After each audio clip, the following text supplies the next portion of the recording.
हमारी संस्कृति, हमारे संस्कार सदा रहे हमारे साथ। भारत की पुरातन गाथाएं और महान संतों की वाणी। सब्सक्राइब करें तिलक कथाएं। कई तरीके की एलईडी लाइट्स आपके घर और ऑफिस के लिए। GR LED lights, make India bright.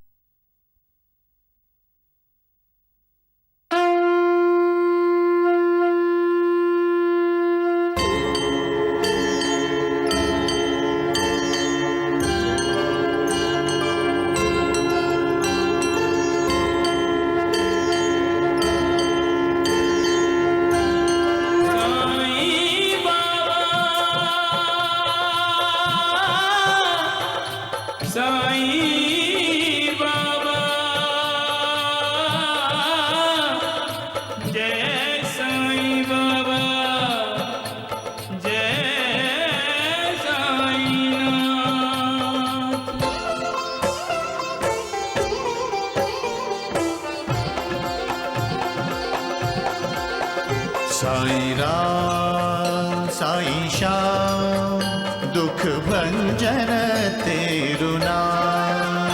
Sai Ram Sai Shyam दुख भंजन तेरु नाम। हे साईं नाथ तेरे आने से, हे साईं नाथ तेरे आने से हुआ धन्य ये धरती धाम धाम। साईं राम साईं श्याम दुख भंजन तेरु नाम।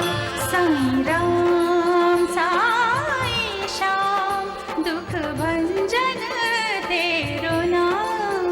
सुख धाम धन धाम साईं राम साईं श्याम गुण धाम यश धाम। साईं राम साईं श्याम ओ भक्त वत्सल दीन बंधु बाबा तुझे प्रणाम। साईं बाबा तुझे प्रणाम। साईं बाबा तुझे प्रणाम।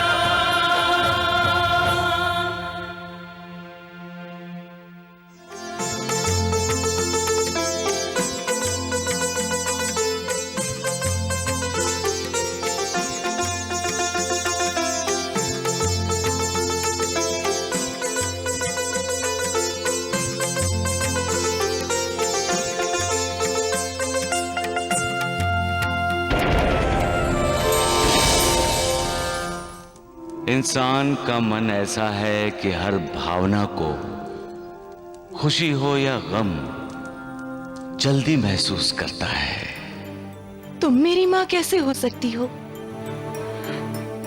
माँ का दूसरा नाम ममता है। माँ अपने बच्चे को प्यार देकर दूसरों को प्यार देना सिखाती है। तुमने तो मुझे नफरत करना सिखाया है। नहीं चाहिए मुझे दवा, मुझे मरना है।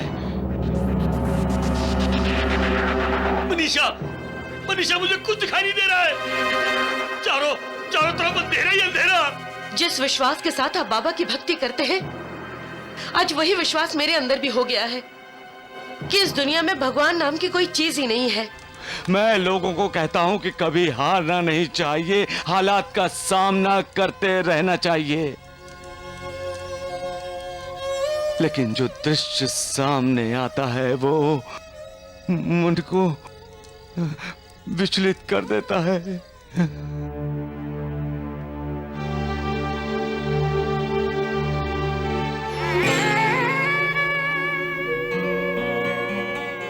आपकी आंखों में आंसू? हाँ, मेरे मरने के बाद मेरे लिए किसी की आंखों में आंसू नहीं आएंगे। इसलिए मरने से पहले अपनी मौत पर मैं ही रो रहा हूं। मैंने कितनी बार आपसे कहा है कि आपको यहाँ जिंदगी देने के लिए लाया गया है। तो फिर क्यों छीन ली गई उसकी जिंदगी?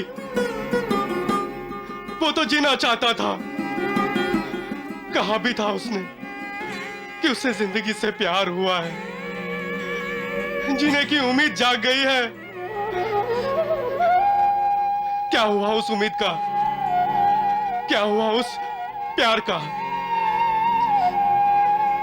तुमने तो उस दिन कहा था कि मौसम अच्छा है, खाना पीना सेहत को लगता है, बीमारी दूर भागती है, लेकिन बीमारी ने ही उसे दूर भगा दिया। आज वो गया है, कल मैं जाऊंगा। तुम भी यहां से चली जाओ मंजी, वरना तुम भी। मैं तब तक यहाँ से नहीं जाऊंगी जब तक आप ठीक नहीं हो जाते। पागल हो तुम? मरने का इतना ही शौक है तो पहाड़ से नीचे जाकर कूद जाओ।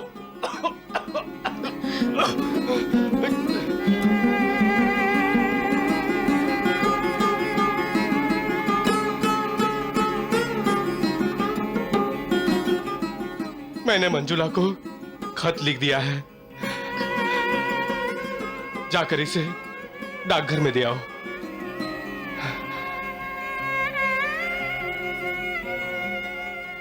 क्या लिखा है आपने खत में? मैंने उसे सारे बंधनों से, सारे वचनों से, सारी कसमों से आजाद कर दिया है, क्योंकि मैं भी उस दोस्त की तरह आजाद होने वाला हूं।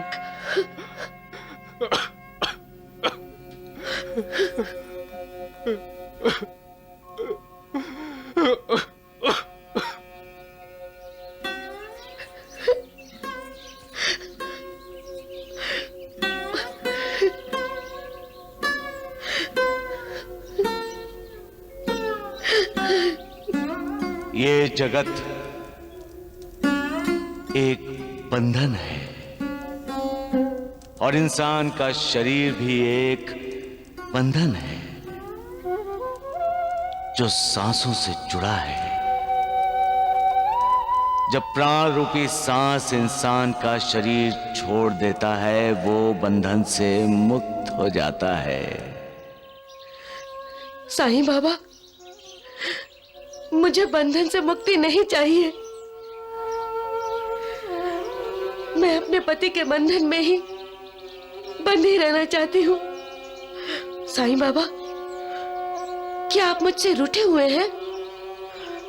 क्या मुझसे कोई पाप हुआ है? फिर क्यों मेरे साथ ये अन्याय हो रहा है? क्यों मेरे पति मौत के डर से बाहर नहीं आ रहे हैं? क्यों वो ठीक नहीं होते? मैं कह देती हूँ बाबा, सिर्फ मृत्यु ही मुझे उनसे अलग कर सकती है। ये तो एक कागज का टुकड़ा है।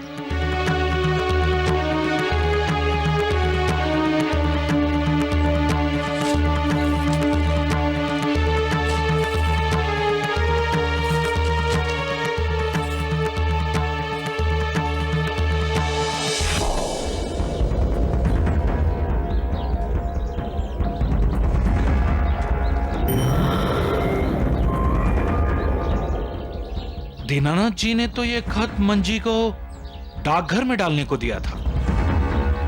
उसने फाड़ा क्यों?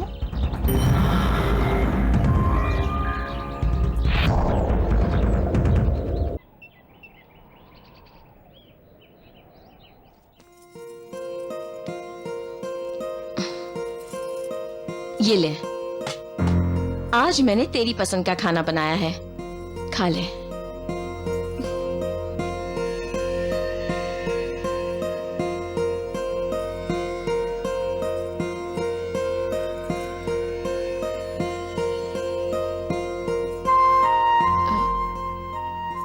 क्या हुआ?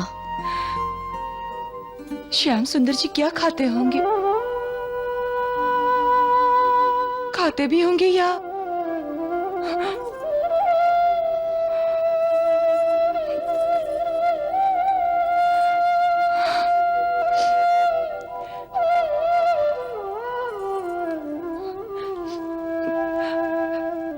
पैसे भी तो नहीं है उनके पास। मैं उनकी पत्नी हूं। मैं यहां मजे से खा पी रही हूं और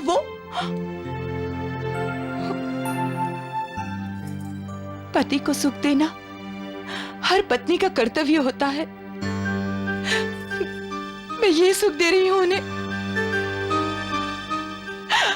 मैं बहुत बुरी हूँ माँ, मैं बहुत बुरी हूँ। मैंने दो हंसते खेलते परिवारों को उजाड़ दिया। भगवान शायद इस बात के लिए मुझे कभी माफ नहीं करेगा माँ, कभी नहीं। भगवान का अपना कानून है, कर्म करो और उसका फल भुगतो। अच्छे कर्म का अच्छा फल, बुरे कर्म का बुरा फल। भगवान की सरकार बड़ी दयालु है। इंसान को जब कभी अपने किए पर पछतावा होता है तो उनकी सरकार इंसान को माफ भी कर देती है। भगवान ना तो पक्षपात करते हैं, ना ही किसी से ईर्ष्या। जो उनके भक्त नहीं हैं, उनके लिए कोई कटुता नहीं होती भगवान के दिल में, और ना ही अपनी भक्ति करने वालों के लिए कोई अलग व्यवहार होता है। भगवान सबके हैं, सबके लिए हैं। जो लोग भगवान से नाराज हैं या उन पर क्रोध करते हैं, उन्हें भगवान की लीला का पता ही नहीं है। उन्हें दोष अपने आप को देना चाहिए, अपने कर्मों को देना चाहिए, भगवान को नहीं। सबका मालिक एक।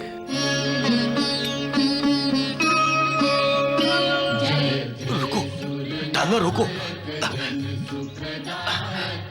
अरे क्या हुआ? टांगा क्यों रोका? अरे तुम्हें सुनाई नहीं दे रहा? क्या? आसपास यहाँ मंदिर है, वहाँ आरती चल रही है।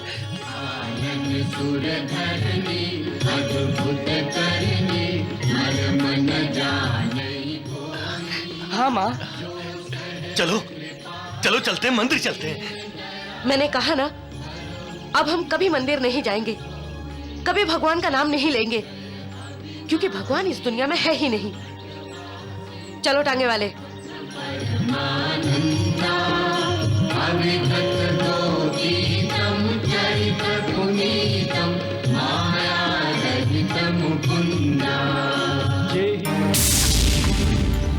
मनीषा, क्या हुआ?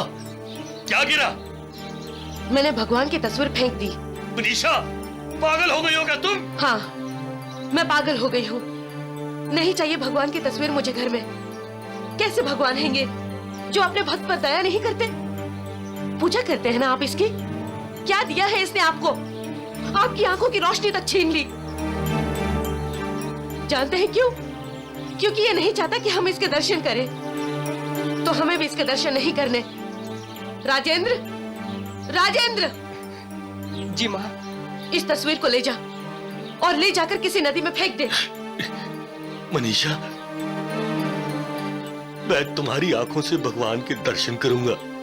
लेकिन मुझे भगवान के दर्शन नहीं करने हैं। राजेंद्र, जैसा कहा है वैसा कर।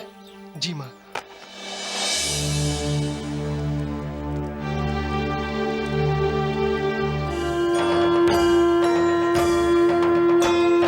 साई कथा अनंत है, साई नाम अनमोल, जन्म सफल हो जाएगा, साई साई बोल।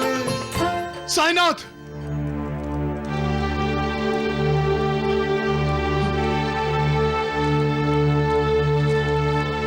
आप तो पानी के नीचे जा रहे थे साईनाथ। हाँ, मुझे पानी में फेंका गया था। किसने पानी में फेंका आपको? कौन है वो? किसी और ने नहीं, मेरे अपने भक्त ने, जो मुझसे बहुत नाराज है महालसापति। क्यों? उसके पति की आंखें चली गई हैं। उसकी राह में अब कांटे ही कांटे हैं जो उसको चुभ रहे हैं और दर्द उसकी पत्नी को हो रहा है। पति निष्ठा और पति प्रेम के कारण वो भगवान को ही अपराधी मान रही है। अपनी तरफ से उसने भगवान को पानी में डुबो दिया।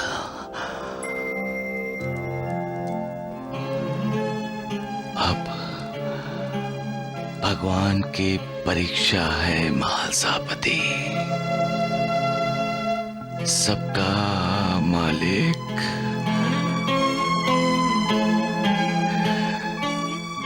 एक अरे राम राम राम, क्या हो गया इस बंदर नानावली को? हैं? अरे ढूंढू जरा, हाथ दे। अरे अरे भगवान, अरे नानावली चाचा, वैद्य जी आए हैं, अब आप बिल्कुल ठीक हो जाएंगे। हाँ, राम राम राम। जब देखो पूरे गांव में नौटंकी करता रहता है। हैं? अब क्या हुआ तुम्हें नानावली?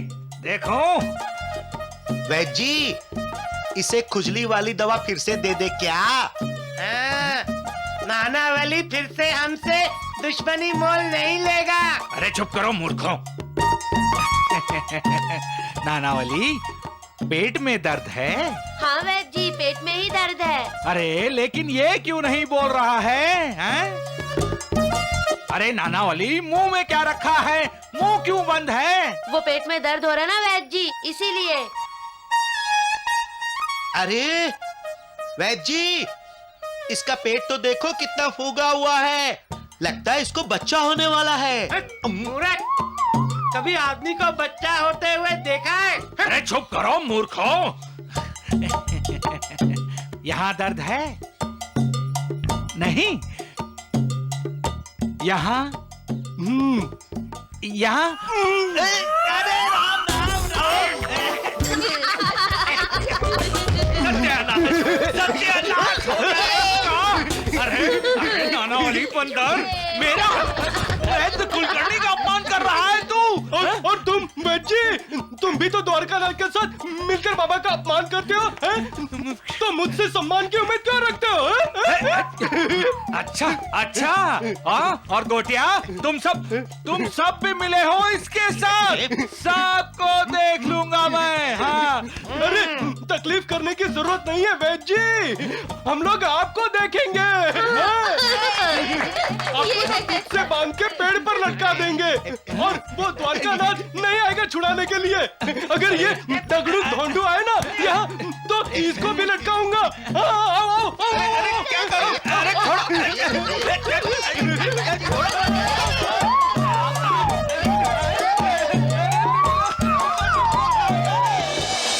जेहिलागी विरागी अति अनुरागी विगत मोह मुनि वृंदा निशिबासर ध्यावहि गुण गण गावहि जयति सच्चिदानंद। क्यों मनीषा, रोका क्यों मुझे? मैं तो अपने बाबा को याद कर रहा था, अपने भगवान की स्तुति कर रहा था। स्तुति उसकी की जाती है जो दुख में हमारी मदद करता है। जिस भगवान को आप भगवान मानते हैं, उसने क्या किया है आपके लिए? आपका घर छीन लिया, आपका धंधा छीनकर आपको कंगाल बना दिया। इससे भी उसका मन नहीं भरा तो उसने आपकी आंखों की रोशनी छीन ली, आपको अंधा कर दिया। क्यों करेंगे आप ऐसे बाबा की स्तुति? क्योंकि उन्होंने मुझे जिंदा रखा है। मनीषा, मैं बाबा का कृतज्ञ हूं कि कम से कम उन्होंने मेरे हाथ पैर तो सलामत रखे हैं। मेरी बुद्धि तो काम कर रही है। मनीषा, बाबा ने मुझे 2 हाथ दिए हैं जिससे मैं मेहनत और मजदूरी कर सकता हूं। अपने से कमजोर की सहायता कर सकता हूं। ये हाथ किसी के जख्मों पर मरहम भी लगा सकते हैं। मैं इन हाथों से बाबा की दुआ भी कर सकता हूं। ये हाथ मेरी 2 आंखें बन सकते हैं मनीषा। इन हाथों से मैं बाबा को प्रणाम भी कर सकता हूं। और फिर मेरे ये 2 पैर भी तो हैं जो मुझे मेरे बाबा तक ले जा सकते हैं। ईश्वर को दोष मत दो मनीषा, दोष देना ही है तो अपने भाग्य को दो।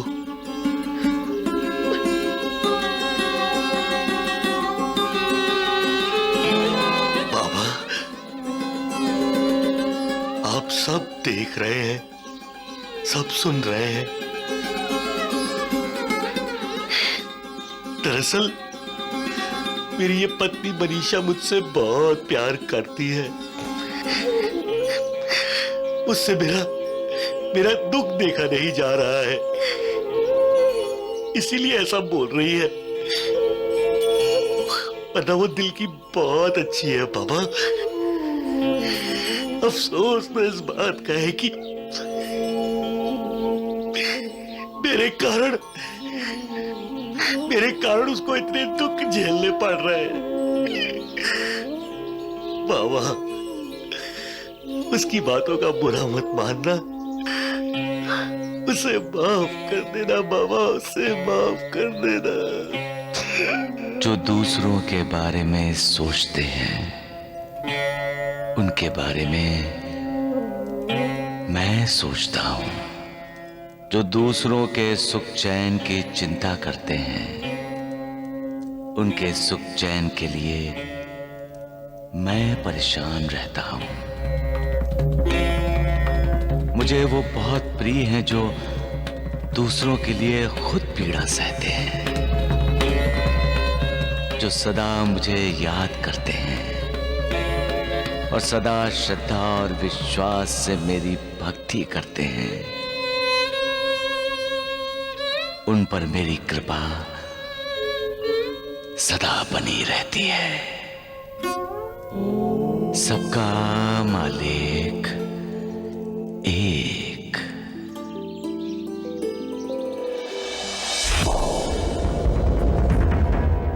ये क्या कर रहे हो तुम? आपकी आंखें खोल रहा हूं दीनानाथ जी।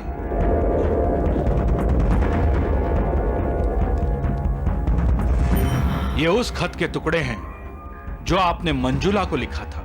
हाँ, ये तो वही खत है जो मैंने लिखा था। ये तुम्हारे पास कैसे आया? मैंने तो ये खत मंजुला को भेजा था और उसने जवाब में अपने खत में ये भी लिख भेजा है कि उसने वो खत फाड़ दिया है। वो खत मंजुला ने नहीं फाड़ा। फिर किसने फाड़ा है? मंजी ने। आप बड़े सीधे हैं दीनानाथ जी, आप सच्चाई जानते ही नहीं। कैसी सच्चाई? घूंघट में अपना चेहरा छुपाकर मंजी आपकी भावनाओं से खिलवाड़ कर रही है। वो खुद खत लिखती है और आपसे कहती है कि खत मंजुला ने भेजा है। झूठ बोल रहे हो तुम। मैं झूठ बोल रहा हूं, ठीक है, लेकिन ये खत और मंजुला के लिखे हुए खत तो झूठ नहीं बोलेंगे। देख लीजिए, खतों पर डाकघर की मोहर नहीं होगी।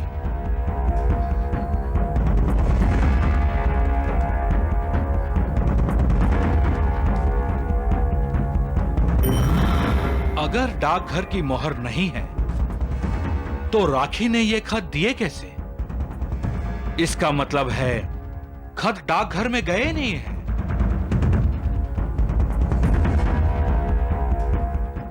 जानते हैं मंजी ये सब क्यों कर रही है? क्योंकि मंजी ही मंजुला है। क्यों लोग दूसरों का बुरा करने का सोचते हैं? कर सकते हो तो भला करो, मालिक खुश होगा। कभी किसी का बुरा ना सोचो, न करो, क्योंकि बुरे काम का नतीजा बुरा ही होता है। कहते हैं ना, जो दूसरों के लिए गड्ढा खोदता है वो खुद उसी गड्ढे में गिरता है। दूसरों का बुरा करने से कभी ये साबित नहीं होता कि तुम अच्छे और सच्चे इंसान हो। जब हम किसी का बुरा करते हैं तो अपनी आत्मा की हत्या करते हैं, और आत्मा की हत्या के बाद मालिक से रिश्ता कैसे जोड़ा जा सकता है? क्योंकि हमारा बुरा कर्म देखकर मालिक को दुख होता है। जो मालिक हमें सुख देता है, क्या हम उस मालिक को दुखी करेंगे? सबका मालिक एक। अरे राम राम राम राम। अरे मूर्खों, जल्दी जल्दी कदम बढ़ाओ। अरे हमें द्वारिकानाथ जी के रिहा होने से पहले ही पहुंचना है, हमें देर हो रही है। देर से तो आप उठे और आप हमको बोल रहे हो। अरे कुछ बोला तू? नहीं नहीं, मैं तो देरी से उठने की बात कर रहा हूँ। अरे मगर कौन देर से उठा? आप। क्या? आपका ये सेवक। आप तो एक ही दफा ऊपर उठेंगे। अरे चुप कर मूर्ख। अरे वैद्य जी। अरे राम राम राम, द्वारिकानाथ जी। अरे अरे मैं कह रहा था तुमसे कि देर हो जाएगी मूर्खों, देर हो गई। द्वारिकानाथ जी की जय, द्वारिकानाथ जी की। अरे बोलो मूर्खों, जय। आपको खुली हवा में देखकर मन प्रसन्न हो गया है। राम राम राम। आखिर सच्चाई की जीत हुई वैद्य जी। लेकिन मुझे एक बात समझ में नहीं आई, आप लोग पुलिस थाने क्यों नहीं आए? अरे राम राम, इन मूर्खों की वजह से देर हो गई। अरे मुंह क्या देख रहे हो, हाथ डालो। हाँ, अरे राम राम, मुझे नहीं, अरे द्वारिकानाथ जी को। द्वारिकानाथ जी की जय, द्वारिकानाथ जी की जय, द्वारिकानाथ जी की जय। क्या बात है भाई, कल तक तो तुम दोनों मेरे खिलाफ बातें करते थे और आज। कल तक आप डूबता हुआ सूरज थे और हम हमेशा उगते हुए सूरज को प्रणाम करते हैं। आज आप फिर उग गए, इसीलिए शिरडी वाले आपका स्वागत करना चाहते हैं। अरे राम राम। द्वारकानाथ जी, और स्वागत के लिए आपकी सवारी तैयार है। आओ द्वारकानाथ, गधे पे बैठो, इसी में आपका सम्मान है, क्योंकि आप ना गधे से भी गए गुजरे हैं। अरे अरे मूर्खों, कहाँ जा रहे हो? आइए आइए बैठिए।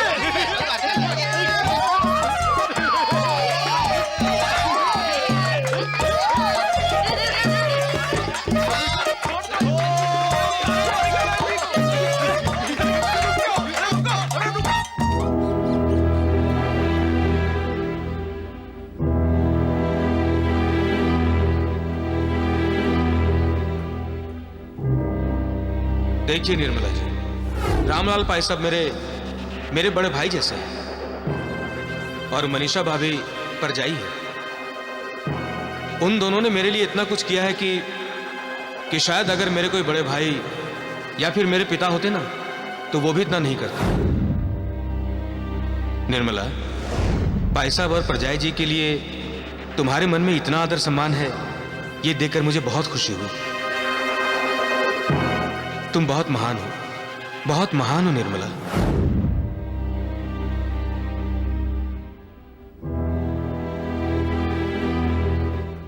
निर्मला बेटी, निर्मला। हाँ? माँ, क्या हुआ? श्याम सुंदर जी आ गए? कहाँ हैं वो? श्याम सुंदर जी नहीं, वो साइकिलें वापस आ गईं, जो हमने पिछले हफ्ते भेजी थी। हम सोच रहे थे कि इस बार तो पैसे आएंगे, लेकिन इस बार भी साइकिलें नहीं बिकी। और अगर इसी तरह चलता रहा तो राजेंद्र साइकिल्स का नाम बदनाम हो जाएगा। इस बदनामी के पीछे कौन है माँ? हम ही तो हैं। धनजी सेठ 3 बार आकर गए हैं। पता है।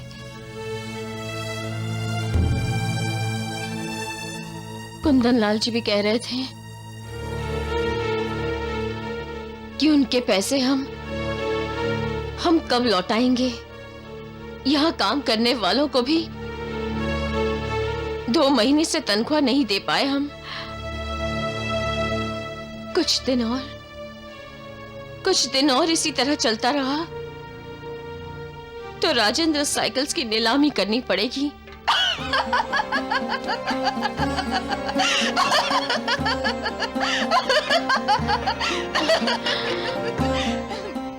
माँ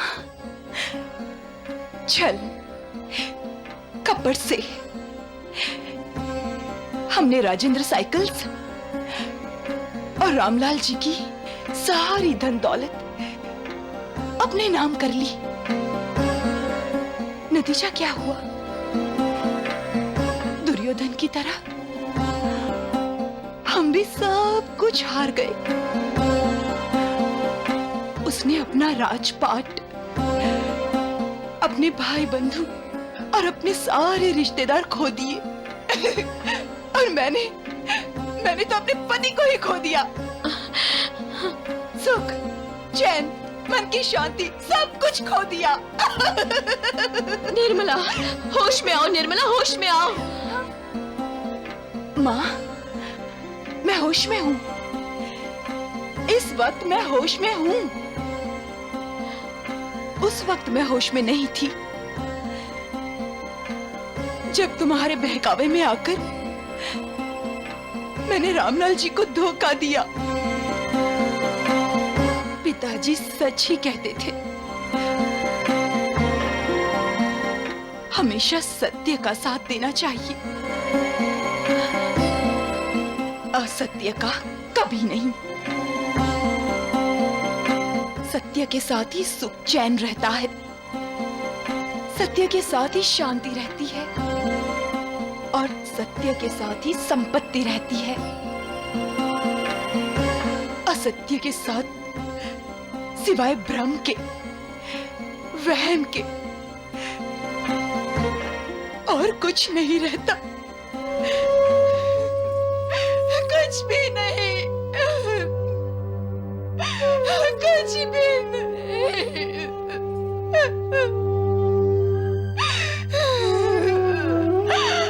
कुछ भी नहीं। इस बात से इनकार नहीं किया जा सकता कि जहां सत्य है वहां सुख, चैन, शांति है। जो सत्य छिपाता है वो अपने मन की शांति खो बैठता है। जो सत्य से दूर भागते हैं वो कामयाबी से दूर भागते हैं। जो सत्य को स्वीकार नहीं करता उसे जिंदगी में नाकामयाबी का सामना करना पड़ता है। इसलिए सदा सत्य की राह पर चलो, सत्य का साथ दो और सत्य ही बोलो। सबका मालिक एक। 80,000 एक, 80,000 दो। अगर तुम मनीषा भाभी को 200 रुपए दे देती ना तो आज श्याम सुंदर जी हमारे साथ होते और राजेंद्र साइकिल्स की नीलामी नहीं हो रही होती। मुझे माफ कर दे, माफ कर दे बेटी।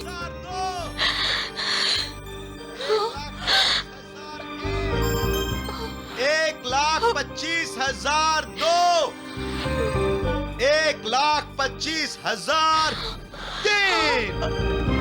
सब खत्म हो गया। 1,25,000 में राजेंद्र साइकिल्स और सारी जमीन जायदाद हमारे हाथ से निकल गई। सबके पैसे देने के बाद हमारे हाथ में एक आना भी नहीं बचेगा, एक आना भी नहीं। माँ, जब रामलाल भाई साहब और श्याम सुंदर जी आएंगे तो मैं उन्हें क्या जवाब दूंगी?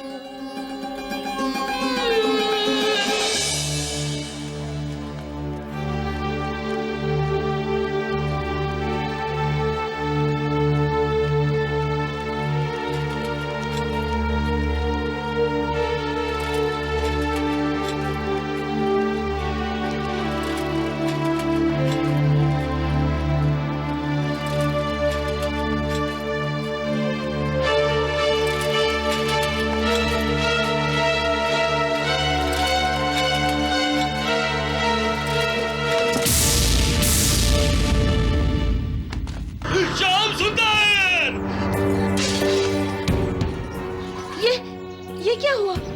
आप तो दिन में भी सपने देखने लगे। मनीषा, मनीषा, मनीषा, मनीषा, मनीषा, हमारा श्याम सुंदर संकट में है। वो एकाएक गायब हो गया। वो क्या गायब होगा? उसने तो हमें गायब कर दिया है। उसे क्या संकट आएगा? जो दूसरों को संकट में डालता है, संकट उससे डर के भागता है। निर्मला बहू, श्याम सुंदर और राजेंद्र साइकिल्स, भगवान की दया से सब ठीक ठाक हो। चिंता मत कीजिए, आपकी बहू निर्मला खूब मजे ले रही होगी।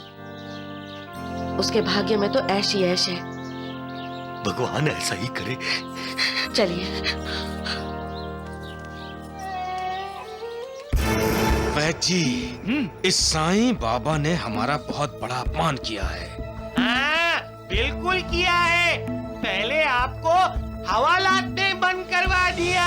हाँ, फिर नानावली ने गधा बनाकर नहीं गधे पर बैठाकर आपका जुलूस निकाला। ढूंढू टगड़ू, ज्यादा चप्पड़ चप्पड़ ना करो, नहीं तो मैं तुम दोनों का ऐसा जुलूस निकालूंगा कि तुम गधे पर नहीं, गधे तुम पर सवार होकर निकलेंगे। अरे वैद्य जी, जब धोंदू दगड़ू जैसे अपने ही चेले हमारा अपमान करेंगे तो शिरडी वाले भला क्यों पीछे रहेंगे? और वो बंदर नानावली, वो तो शनि की तरह मेरी राशि में जमकर बैठा है। लेकिन अब मैं और बर्दाश्त नहीं करूंगा।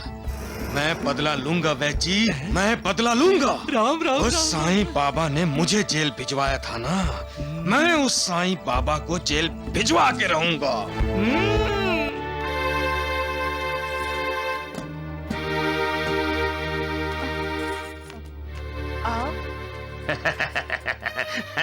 मैं धनजी सेठ का मुनीम हूँ। जी कहिए। 24 घंटे हो गए। हमारे सेठ जी को आपकी जमीन जायदाद के साथ राजेंद्र साइकिल्स भी 1,25,000 की नीलामी में खरीदी है। ये मकान भी उस जायदाद में शामिल है। आप तो जानती है ना। सिर्फ एक दिन की मोहलत दी है आपको हमारे सेठ जी ने। कल ये मकान खाली होना चाहिए, वरना धक्के मार मार के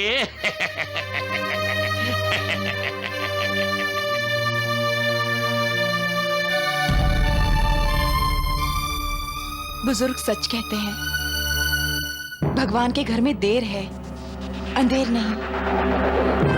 अब ऊपर वाले का न्याय शुरू हो गया है।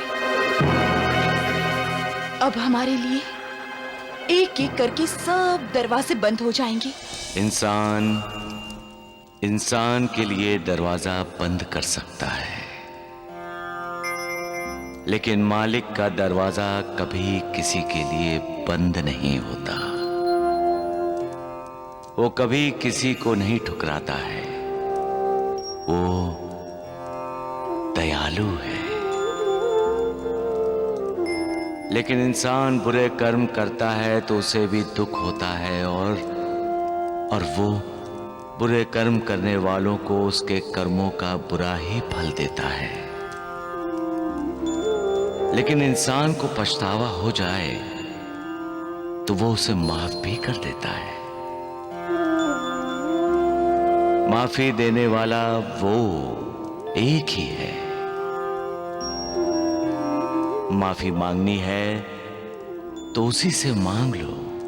किसी के दरवाजे पर दस्तक देनी है तो उसी के दरवाजे पर दस्तक दो। कोई अभिलाषा करनी हो तो मालिक की कृपा की अभिलाषा करो। कुछ पाना चाहते हो तो मालिक को पाओ, कल्याण होगा।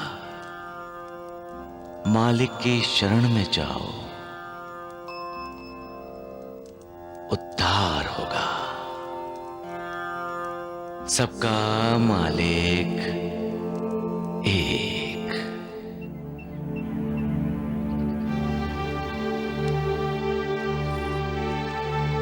आपका खत आया है मंजुला का।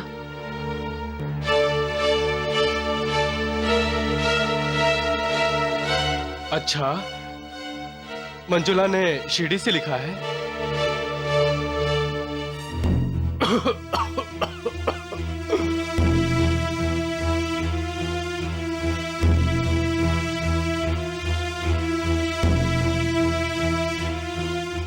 लेकिन इस पर तो डाकघर की मोहर ही नहीं लगी है। कहीं ये खत तुम्ही ने तो नहीं लिखा?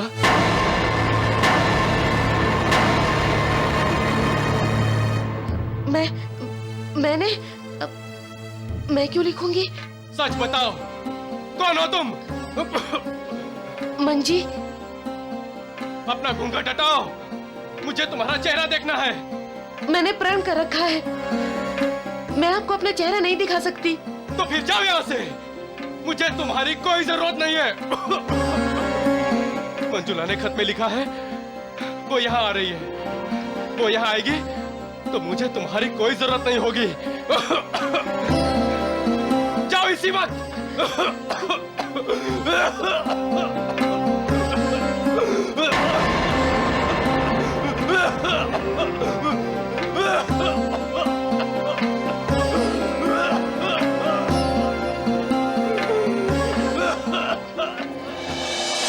इंसान हालात के सामने मजबूर हो जाता है, कभी अपनों के सामने तो कभी परायों के सामने। इंसान को मजबूर देखकर कभी कभी मालिक भी मजबूर हो जाता है, क्योंकि जो कुछ भी होना है प्रारब्ध के अनुसार होना है, और मालिक की मजबूरी यह है कि वो प्रारब्ध में हस्तक्षेप नहीं कर सकता। आप क्यों अपने आप पर जुल्म कर रहे हैं? दवा ले लीजिए ना। मेरा चेहरा देखने के बाद आप दवा ले लेंगे ना? तो लीजिए, देख लीजिए।